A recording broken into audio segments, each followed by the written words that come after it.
Mwenyekiti wa Chama cha Demokrasia na Maendeleo Tundu Antiphas Lissu amepata ushindi mwingine mkubwa na wa kisheria katika mahakama ya rufani ya Tanzania kufuatia kutupiliwa mbali kwa maombi ya marejeo yaliyowasilishwa na mkurugenzi wa mashtaka nchini.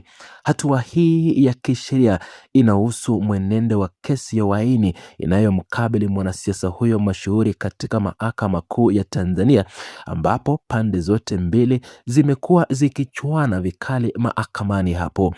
Akizungumza kupitia taarifa rasmi iliyochapishwa na timu yake ya mawakili baada ya uamuzi huo kutolewa, wakili wa mwanasiasa huyo Advocate Kisabo alibainisha kuwa mahakama ya rufani imedhibitisha kikamilifu uamuzi wa mahakama kuu ya Tanzania uliokataa maombi ya upande wa mashtaka ya kutaka kuwasilisha ushahidi wa ziada.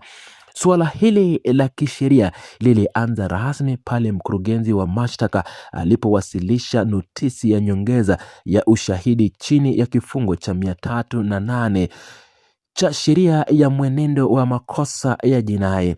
Katika maombi hayo, upande wa jamhuri ulilenga kumrejesha mahakamani shahidi wa polisi, kamishna msaidizi wa polisi ACP Amini Mahamba, ili aweze kutoa ushahidi wa ziada dhidi ya kiongozi huyo wa upinzani.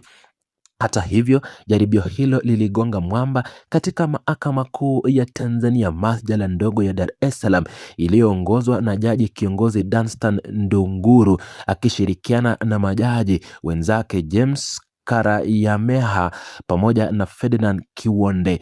Mwenyekiti huyo wa Chadema alipata ushindi wa kwanza tarehe 24 Februari pale mahakama kuu ilipotupilia mbali notisi hiyo. Mahakama kuu ilibainisha kuwa kifungu cha 308 cha sheria ya mwenendo wa makosa ya jinai kinaruhusu tu kuwasilishwa kwa ushahidi uliokuwepo wakati wa mchakato wa awali wa kesi, lakini au kusomwa na wala au hakiruhusu upande wa mashtaka kumrejesha shahidi ambaye tayari alishatoa ushahidi wake ili kuwasilisha ushahidi mpya usiokusanywa baadaye. Baada ya kushindwa katika mahakama kuu, mkurugenzi wa mashtaka aliamua kukimbilia mahakama ya rufani ya Tanzania tarehe 3 Machi kwa ajili ya kuwasilisha maombi ya marejeo kupinga uamuzi huo.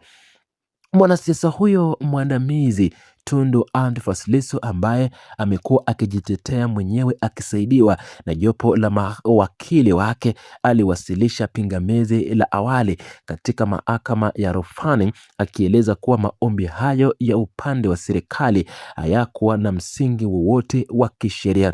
Shauri hilo nambari 7203216 la mwaka wa 2026 lilisikilizwa rasmi tarehe 3 Julai na jopo la majaji watatu wa mahakama ya rufani linaloongozwa na Jaji Agustino Mwarija akisaidiwa na Jaji Naisabu Muruka pamoja na Jaji Amor Khamis.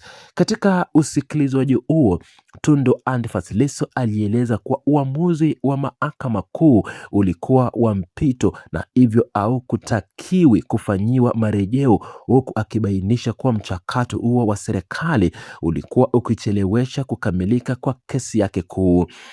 Siku ya tarehe 30 Julai, mahakama ya rufani ya Tanzania ilitoa uamuzi wake rasmi kwa njia ya mtandao na kutupilia mbali maombi hayo ya mkurugenzi wa mashtaka. Majaji hao watatu wa mahakama ya rufani walisisitiza kuwa mahakama kuu ilitafsiri kwa usahihi mkubwa kifungu cha 303 cha sheria cha mwenendo wa makosa ya jinai na kwamba maombi hayo ya jamhuri hayakuwa na mashiko ya kisheria. Uamuzi huo uliweka wazi kuwa kifungu hicho akimpingi mkurugenzi wa mashtaka wa mamlaka ya kumrejesha mshahidi aliyekwisha kutoa ushahidi wake ili kuongeza maelezo mengine mapya. Uchambuzi wa kina wa kesi hiyo kuhusu uhaini inayomkabili mwenyekiti wa Chadema unaonyesha historia ndefu na ngumu ya kisheria tangu kufunguliwa kwake. Mashtaka dhidi ya mwanasiasa huyo yanatokana na kosa linalodaiwa kufanyika tarehe 3 Aprili mwaka wa 2023 jijini Dar es Salaam, ambapo upande wa jamhuri unadai kutoa kauli zilizomlenga kuchochea wananchi kuzuia kufanyika kwa uchaguzi mkuu wa mwaka wa 2025. Tundu Antiphas Lissu alifikishwa mahakamani kwa mara ya kwanza na kusomewa shtaka hilo la uhaini chini ya kifungo cha 39 cha kanuni cha adhabu, ambapo hadi sasa upande wa mashtaka umekwisha kuleta mashahidi 15 mahakamani. Kiongozi huyo wa upinzani Tundu Antiphas Lissu amekuwa akishikiliwa mahabusu katika kipindi chote cha usikilizwaji wa kesi hii kutokana na kosa la uhaini kutokuwa na dhamana kisheria. Katika mwenendo wa kesi hiyo, mwanasiasa huyo amekuwa akiibua mapingamizi mbalimbali ya kisheria yanayohusu haki za msingi za washtakiwa, taratibu za uwasilishaji wa ushahidi pamoja na kucheleweshwa kwa mashitaka hayo.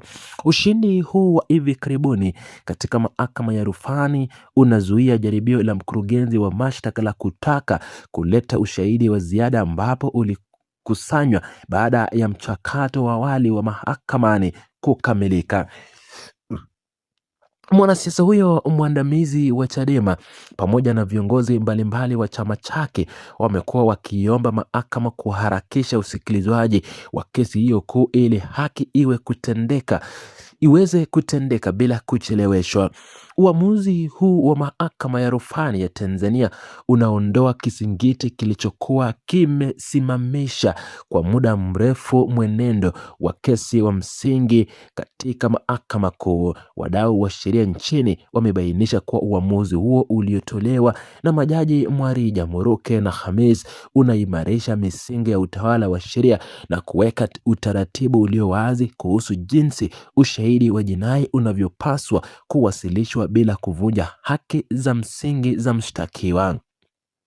Makamu mwenyekiti wa Chadema Tundu Lissu sasa anatarajiwa kurejea tena mahakamani ama mahakama kuu ya Tanzania masjala ndogo ya Dar es Salaam kwa ajili ya kuendelea na hatua zinazofuata za kesi hiyo ya uhaini. Upande wa mashtaka chini ya mkurugenzi wa mashtaka utalazimika kuendelea na kesi hiyo ukitumia ushahidi na mashahidi wale washaawasilishwa awali bila kuongeza maelezo ya ziada kutoka kwa ushahidi ACP Hamisi Mahamba. Wananchi kufuata na wafuatiliaji wa masuala ya kisiasa na kisheria wanaendelea kufuatilia kwa karibu mwenendo wa shauri hilo ili kuona hatua zitakazofuata mahakamani. Uamuzi huo wa mahakama ya rufani unahitimisha rasmi mgogoro wa kisheria uliodumu kwa miezi kadhaa kati ya upande wa utetezi na mkurugenzi wa mashtaka kuhusu matumizi ya kifungo cha 308 cha CPA. Tundu Antiphas Lissu na timu yake ya utetezi wanaendelea kujipanga kwa ajili ya kuendelea na usikilizwaji wa kesi ya msingi katika mahakama kuu ya Tanzania. Hatua ya mwisho ya kisheria iliyofikiwa na mahakama ya rufani inaweka wazi kuwa kesi hiyo sasa itapaswa kuendelea kwa kufuata misingi na taratibu zilizowekwa bila uwepo wa rufaa au maombi mapya ya marejeo kuhusu ushahidi huo wa ziada.